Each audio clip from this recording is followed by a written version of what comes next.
करना है। रक्षा मतलब कि हमारा जीवन की रक्षा करना ये हमारे हाथ में है। उसको बोलते हैं कि सेल्फ डिफेंस, है ना। हम लोग क्या करते हैं, सेल्फ डिफेंस का मतलब क्या होता है कि बहुत से बार अगर कोई कोई आपको अटैक करता है, हम लोग क्या करते हैं उसको वहाँ से, जैसे हम लोग अपने आप को बचाना, है ना। अपने आप को बचाने के काम ये हमारे ऊपर है ना। हम अपने आप को बचा देना। सपोज मुंबई में बहुत से बार सांप आता है, बड़ा बड़ा सांप आता है। ये लोग तो मेरे से ज़्यादा अनुभव है ना। वो लोग क्या करते हैं, सांप आए तो अपने आप को बचाने क्या करते हो, एक बाम्बू लेंगे, उसको क्या करते हैं। पिछले फ्राइडे को मुझे एक जन ने एक गोली में नाक सांप बताया। नाक बहुत भयंकर नाक सांप था। फिर हमारे भी जो लोगों का अनुभव है, अगर कोई खतरा है तो अपने आप को बचाना, उसे कहते हैं सेल्फ डिफेंस, अपने आप को बचाना। वैसे ही कि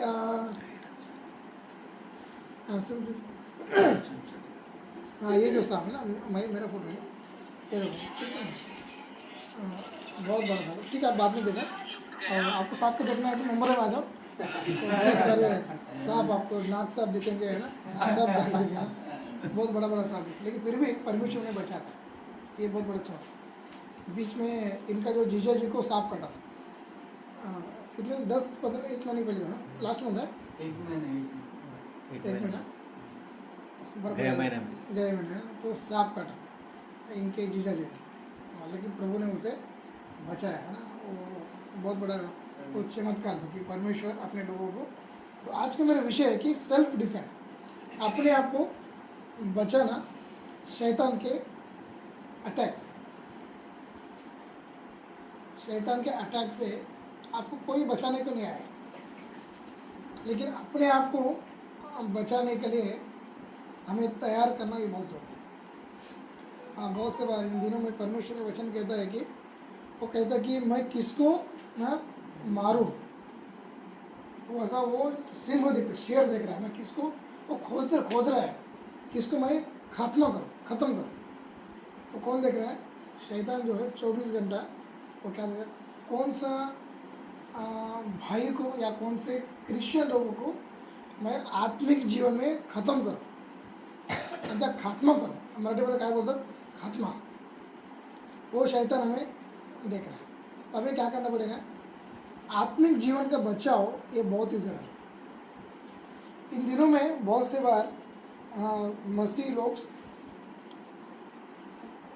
प्रभु से दूर जा रहे, परमेश्वर से दिन ब दिन दूर जा रहे इन दिनों में। मैं सोच रहा था कि पहले का जो भक्ति था कुछ 50 साल पहले, अरे उनका भक्ति बहुत अच्छा था। उस टाइम में मोबाइल नहीं, कुछ नहीं, उनका धार्मिक जीवन बहुत अच्छा था। अब क्या हो गया, आजकल के बच्चे का धार्मिक जीवन बराबर नहीं है क्या।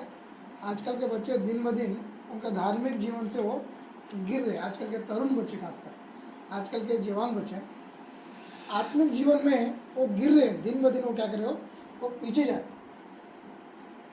तो इसलिए आत्मिक जीवन का जो सेल्फ डिफेंस जो है, हिंदी समझ में आ रहा है ना, सर आ रहा है मस्त में।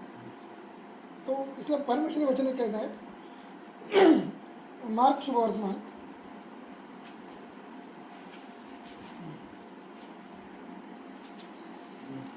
उससे पहले पढ़िए लूक शुभवर्तमान 17 अध्याय 3 वचन। लूक शुभवर्तमान 17 अध्याय 3 वचन। ఆ ప్రకారమే మనుష్య కుమారుడు ప్రత్యక్షమగును. लूक 17:3 वचन। మీ విషయమై మీరే జాగ్రత్తగా ఉండండి. तुम यहाँ पर लिखा है, पहला सेंटेंस लिखा है, क्या लिखा है, तुम्हारे विषय तुम ही, मराठी में क्या वचन क्या है, हाँ क्या लिखा, क्या है, इसमें क्या लिखा, तुम अपने आप को क्या करो, संभालो, बचाओ। क्या कहता है वचन, तुम अपने आप को तुम बचाओ, सतारा तुम्हें संभाला। क्यों ये वचन लिखा है, क्योंकि आत्मिक जीवन में बढ़ना, आत्मिक जीवन में गिर जाना, ये सिर्फ आपके हाथ में है। हमारा काम क्या है? वचन बताना और परमेश्वर की जो वचन है आप तक पहुंचना, और पवित्र आत्मा आपको फोर्स करता है, आपको बताता है। लेकिन अपने आप को बचाना ये आपके ऊपर डिपेंड, ये आपको कोई नहीं बचा सकता। अगर आप अकेले हैं, खड़े हैं, अगर आपको कुछ ऐसा बात आपके जीवन के सामने होता है ना, आपको मालूम है, एक स्टोरी में हमेशा मुझे याद आता है, यूसुफ के बारे में मुझे याद आता है ना। यूसुफ उस घर में अकेला था और एक स्त्री थी उस घर में ना, कोई नहीं था। कोई था क्या? स्त्री थी और यूसुफ उस टाइम वो जवान था, और उस स्त्री ने उसे गलत काम करने के लिए यूसुफ को प्रोत्साहन किया। तो यूसुफ क्या बोला? मैं, मेरा मालक को मैं क्या जवाब दूँ? मेरा मालक ने तुम पर मुझे अधिकार नहीं दिया, और उसे जबरदस्ती पकड़ने की कोशिश करते है ना, जबरदस्ती करने की। तो वो क्या करता? यूसुफ वहां से भाग गया था। जैसे भागने लगता है उसका शर्ट कमीज पकड़ता, और वो क्या करते? उस कमीज को छोड़कर वो भाग गया। या बचाने कौन है? कोई नहीं है, ना याजक था, ना और कोई समझाने वाला था। कौन था? अकेला यूसुफ वहां खड़ा था। तो यूसुफ ने क्या किया? अपने आप को उसने गिरने से, परमेश्वर से दूर होने से वो क्या किया? अपने आप उसने क्या किया? उसने बचाया। मैं जिस बातों को मैं आपको समझाने की कोशिश कर रहा हूँ, अब एकदम गौर से सुनिए। इन दोनों में शैतान हमें आत्मिक जीवन में खत्म करने के लिए, खात्मा करने के लिए, वो शैतान का वो प्लान कर रहा है। आपको मालूम है क्या? प्लान करते, हम लोग भी प्लान करते हैं, हर एक का प्लान करते हैं ना। आज यहाँ पे प्रार्थना है तो हम प्लान करते हैं ना। हम लोग का आज मुझे एक प्लान था कि मैं 11 बजे किधर पहुँचूँगा, मुंब्रा पहुँचूँगा, फिर वहाँ से मैं 1:30 बजे हमारा प्रार्थना ख़त्म होगा, फिर हम लोग खाना खाएंगे, वहाँ से फिर हम लोग 2 से 2:30 बजे से निकल जाएंगे। 3:30 बजे हम लोग कहाँ पहुँचेंगे? बदलापुर पहुँचेंगे। फिर वहाँ से मैं वामनी 4 बजे पहुँच जाऊँगा, उधर 6 बजे प्रार्थना करूँगा, ख़त्म कर देंगे।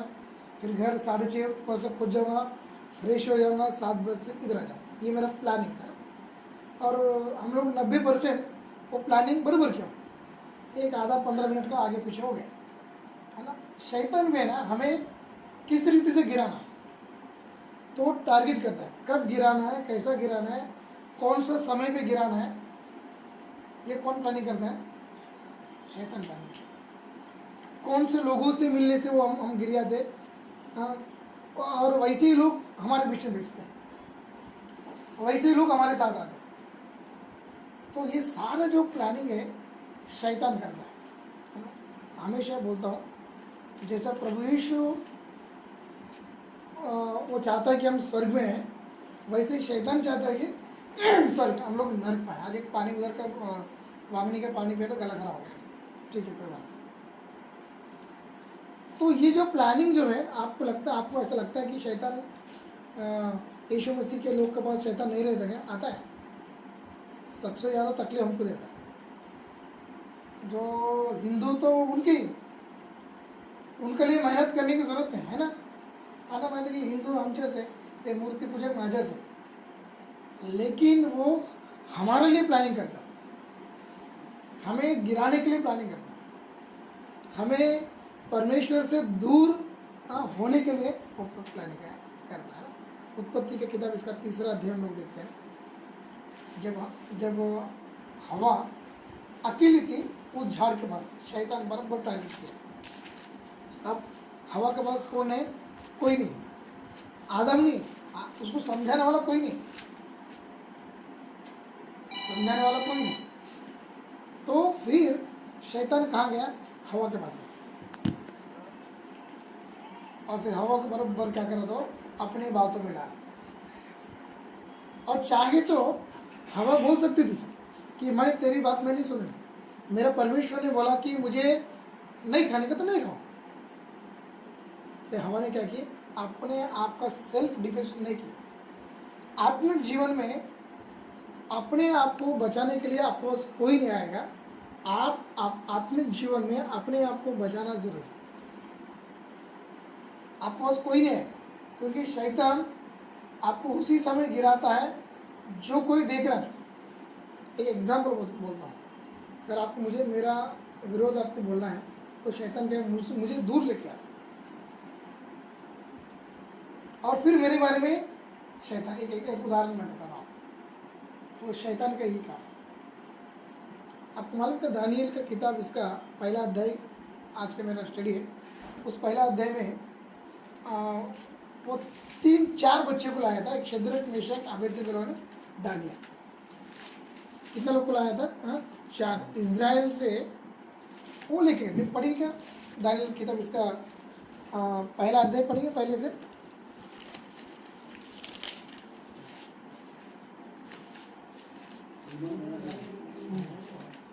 యూదా రాజువు యెహోయాకీము ఏలుబడిలో మూడవ సంవత్సరంన బబులోను రాజువు నెబుకద్నెజరు యెరూషలేము మీదికి వచ్చి దాన్ని ముట్టడి వేయగా ప్రభువు యూదా రాజువు యెహోయాకీమును దేవుని మందిరంలోనికి శేషించిన ఉపకరణములను ఆ రాజు చేతికి అప్పగించెను. గనుక అతడు ఆ వస్తువులను షీనారు దేశంలోని తన దేవాలయంలోని నాకు తీసుకుపోయి తన దేవతాలయపు బొక్కసములో ఉంచెను. రాజు అశ్షేనజు అను తన నపుంసకుల అధిపతిని పిలిపించి అతనికి ఇలాగూ ఆజ్ఞాపించెను. ఇశ్రాయేలీయుల రాజవంశములలో ముఖ్యులై లోపము లేని సౌందర్యమును సకల విద్యా ప్రావీణ్యతయు జ్ఞానము కలిగి తత్వజ్ఞానము తెలిసిన వారై రాజు నగరునందు నిలువదగిన కొందరు బాలులను రప్పించి కల్దీయుల విద్యను భాషను వారికి నేర్పు. ये जो स्टोरी है, इतना टाइम नहीं, ये जो पहला अध्याय की स्टोरी है कि यहूदी लोग जो ज्ञानी और बुद्धिमान थे, किनको लेकर आया? ज्ञानी और बुद्धिमानों को उन्होंने, और जो खूबसूरत बच्चे थे उनको लेके आए। और क्या हो गया वहाँ पे? अभी उन्हें वहाँ पे कोई नहीं था। वो कल्दी और इज़राइल करीबन 3000 किलोमीटर की दूरी में था। कितना किलोमीटर था? 3000 किलोमीटर दूरी में उस जगह में थे जहाँ मूर्ति पूजा। और बच्चे कितने थे? 4 जवान बच्चे थे, एक दानियल, शद्रक, मेशक। अब 4 जवान बच्चे 3000 किलोमीटर दूरी जहाँ मूर्ति पूजा होता है उधर आए। और वहाँ पे राजा का जो प्लानिंग क्या कर रहा मालूम है क्या? इन्हें कि हमारे देवता के तरफ उसे घुमाना चाहता था। हम लोग क्या करते थे, वहाँ तो कोई नहीं, ना माता है ना पिता है, शायद मर गए वो लोग माता पिता, क्योंकि युद्ध में तो बहुत से लोग मर गए। और ये जवान बच्चे को लेके आए और राजा प्लानिंग कर रहा है, उसे खाना अलग खिलाता है लेकिन वो खाए नहीं, और सिखाता है उनके ग्रंथों का ज्ञान सिखाता है, उनका नाम को बदलता है। शद्रक, मेशक, अबेदनगो उन्होंने रखा हुआ नाम, उनका नाम वो नाम नहीं है ना, उनका नाम मिखाएल और कुछ ऐसा नाम है उनका। अभी वहाँ कोई नहीं था, लेकिन वो सिर्फ डिफेंस उनका उतना अच्छा था। राजा ने बहुत सारा प्लानिंग किया, उधर के लोगों ने बहुत सारा प्लानिंग किया, लेकिन वो नहीं सुना, बोले हम नहीं करेंगे। और आखिरी में क्या हो गया? तीसरा अध्याय में कि राजा को इतना गुस्सा आया, उसे कहाँ डाल दिया गया? आग के गोले में डाल दिया। फिर उन्होंने क्या बोला? हम मरेंगे लेकिन आत्मिक जीवन नाश नहीं होने देगा। राजा नेबुकदनेस्सर ने बोला कि तुम मेरा मूर्ति को पूजा करो। क्या बोला राजा ने? मेरा जो मूर्ति मैंने बनाया है उसकी पूजा करो। वो बोले हम नहीं करेंगे, क्योंकि आत्मिक जीवन का सेल्फ डिफेंस करना ये बहुत ही जरूरी है। आत्मिक जीवनों को नाश होने से बचाने की जिम्मेदारी हमारी, क्योंकि परमेश्वर का वचन हमें सिखाता है, परमेश्वर का वचन हम सीखते हैं, और परमेश्वर का वचन हमें सिखाता है कि क्या करना है क्या नहीं करना है ये कौन सिखाता है? परमेश्वर उस में क्या करता है? सिखाता है।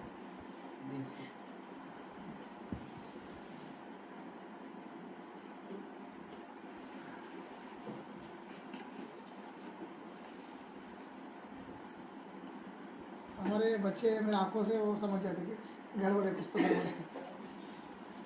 क्या करना पड़ेगा? हाँ, वो क्या करते हो? Self defence. हम लोग है क्या सेल्फ डिफेंस?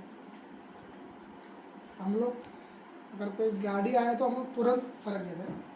सर गाड़ी सामने सर क्या होता है? अरे गाड़ी ठोकेंगे तो गड़बड़ जाएगा। ट्रेन क्रॉस करेंगे तो हम क्या करते? रेल पटरी, गाड़ी आ रहा है जोर से उधर से, हम क्या करते?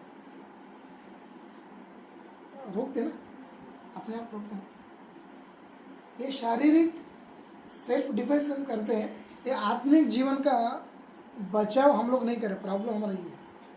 आज क्यों हमारे जो बच्चे हैं प्रभु से दूर जा रहे, एक कारण है कि वो आत्मिक जीवन का जो सेल्फ डिफेंस जो है वो नहीं कर रहे, अपने आप को बचा नहीं सकते है ना। अपने आप नहीं बता। आजकल के बच्चे क्या है, 24 घंटा क्या है, एक शैतान हाथ में आया और शैतान पकड़ के उतर 24 घंटे वचनों को नहीं देखते, कुछ नहीं देखते और कुछ ना कुछ देखते हैं। तो ये सारी बातों से हमें क्या करना पड़ेगा? बचना बहुत जरूरी।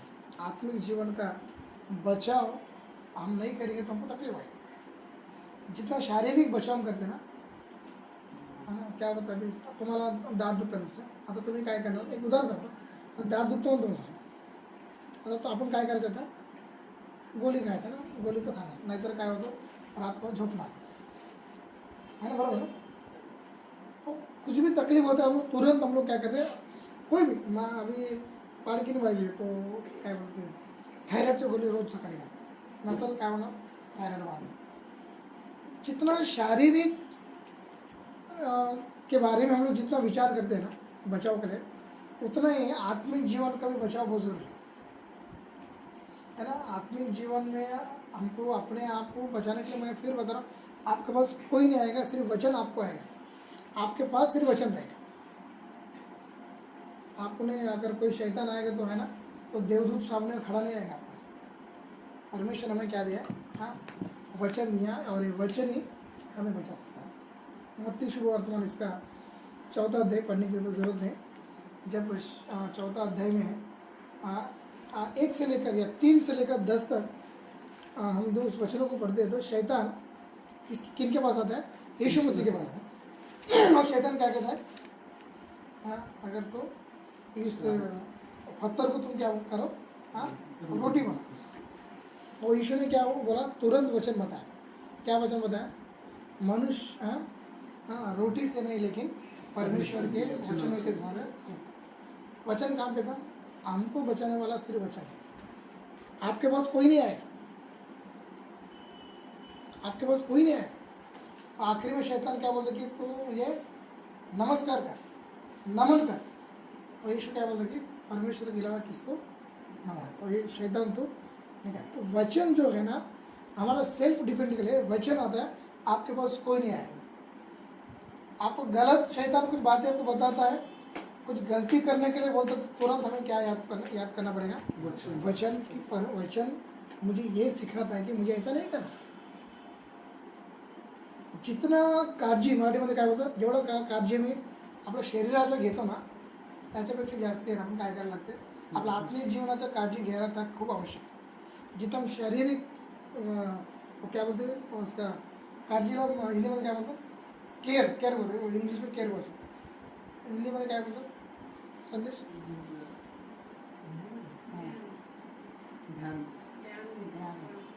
जितना ध्यान रखना है इधर ही है। ध्यान, फिक्र भी अच्छा है। ध्यान रखना, फिक्र रखना है, फिक्र करना। मुझे एग्जैक्टली सही सेंटेंस मुझे नहीं आ रहा। फिक्र मराठी में काळजी बोलते, ख्याल, या अभी आएगा, ख्याल रखना। ख्याल ऐसा है, अभी सही सेंटेंस मिला। ख्याल रखते हैं हम लोग अपना शरीर का, उतना ही आत्मिक जीवन का ख्याल रखना किया और बहुत ज़रूरी है। क्योंकि मालूम है, एक बार आत्मिक जीवन में मर जाते ना तो जल्दी खड़ा नहीं रहते। आपको मालूम है क्या? आप जब हवा आदम जब पाप में गिर गए थे, फिर प्रभु परमेश्वर वहाँ पे आता है और परमेश्वर पूछता है, क्या पूछता है कि तूने फल खाया क्या? तो आदम क्या बोलता है? हाँ, क्या बोलता है? वो बोलते हैं कि जो तूने दिया ना, ऐसा बोल, क्या बोलते हो? क्या बोलते हैं? जो तूने दिया ना स्त्री, उसके कारण में क्या हो गया? तो ये गलती करता है और किसको बोलता है? परमेश्वर को दोष लगा रहा है, जो तू वहाँ वचन लेके आया। फिर बाद में क्या होता है? उसका बेटा कैन, और कैन बोलता है, कैन क्या करता है? अपना भाई को मारता है। चौथा अध्याय में फिर परमेश्वर आता है कि कैन पूछता है तेरा भाई किधर है? क्या बोलता है? क्या बोलता है? मैं मेरा भाई के क्या रखवाला हूँ क्या? क्या बोलता है? क्या रखवाला हूँ? क्या उल्टा जवाब तेरा? क्या बोलता मालूम है? बहुत से बार यही प्रकार होता है ना। आत्मिक जीवन में एक बार गिर जाएंगे ना, तो इतना जल्दी हम उठेंगे नहीं। एवढा लोग उठत नाही, एकदा पण आत्मिक जीवन में पडलं ना, एवढा लोकांना उभा होना ना। इसलिए आप आत्मिक जीवन में क्या नाश नहीं होने के लिए वचनों के सहारा लेना ही बोला। आपको लगता है कि गलत है तो सीधा वचन ऐसा कहता है, मुझे ऐसा नहीं करना, मुझे ऐसा नहीं करना।